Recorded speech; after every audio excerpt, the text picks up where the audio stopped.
Yeah, here in the Carolinas, keeping it local could mean farm-to-fork restaurants where the meals come from nearby fields, or maybe dirt-to-shirt clothing sewn from homegrown cotton. But how about grass-to-glass local craft beer made with barley that you barely have to leave town for? There's a cold beer calling my name. There's no telling where they'll end. They'll just keep growing and growing. There's a cold beer calling my name. I thought that microbreweries were just a fad. Boy, was I wrong. Yep, barley farmer Philip Sloop says the growing brewery business is also good for his brewery growing business. And there's a cold beer calling my name. Yeah. Much of that craft beer getting its malt right here in Rowan County from fields that used to grow wheat or soybeans or corn. Barley was never really viable unless you had cattle to feed it to. There's a cold beer calling my name. We have planted this year approximately 190 acres of two-row Violetta barley. That's a lot of barley. It is. It is. Sloop owns C&H Grain here in the town of Cleveland, growing his barley on a friend's old dairy farm.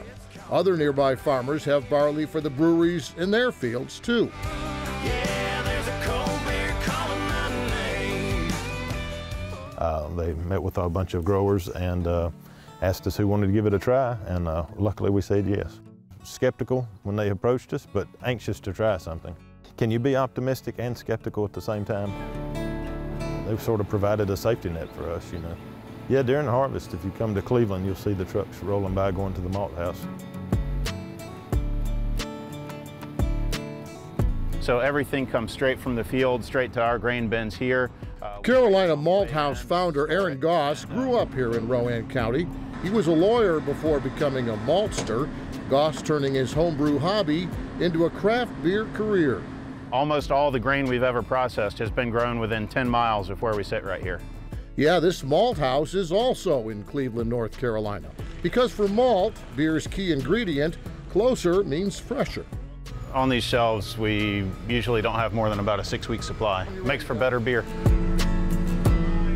So this is our gravity table. Starting with how this local barley is sorted and cleaned. Also using a century-old machine that's made of wood, which is good for the grain itself. 47,000 pounds of barley.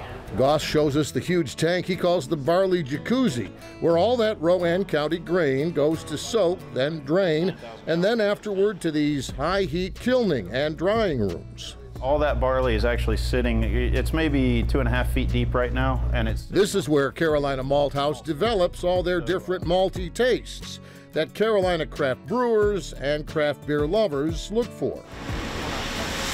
So this is our milling machine. Then some of that malt is milled before all that malt is filled into these 40 and 50 pound Carolina Malt House bags that are stitched up tight. The malt sacked, then stacked, then sold to breweries by the pallet.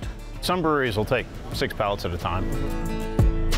And within a year of being in business, not even a whole year of being in business, beers made with our malt were winning state awards, national awards, and our malt placed 3rd best in the world. There is a different flavor that you'll pick up on if you try it. Which means when the barley's grown in Carolina and malted by Carolina, the beer tastes like Carolina.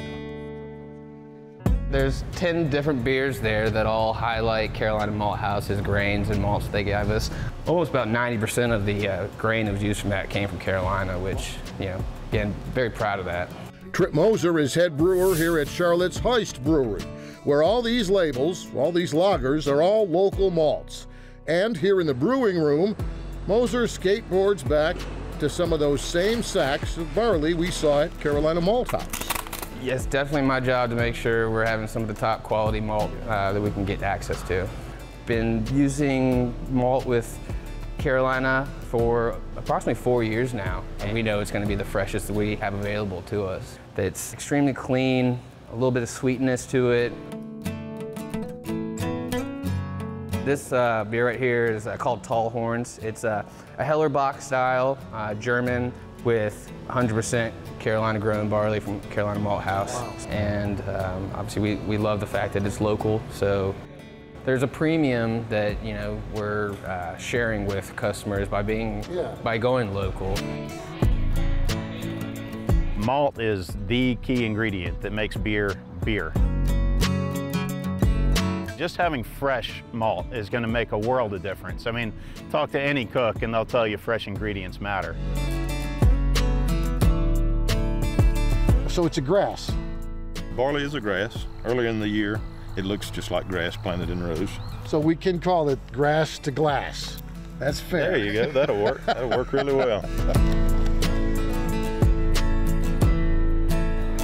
By the way, this Rowan County grain that's malted here in Rowan County as well is used by 120 breweries in more than 500 beers in North and South Carolina, which is why the growers who raise this grass also raise a glass to the brewery industry. Thanks for watching, and if you don't want to miss any more great regional stories, please subscribe to our PBS Charlotte YouTube channel.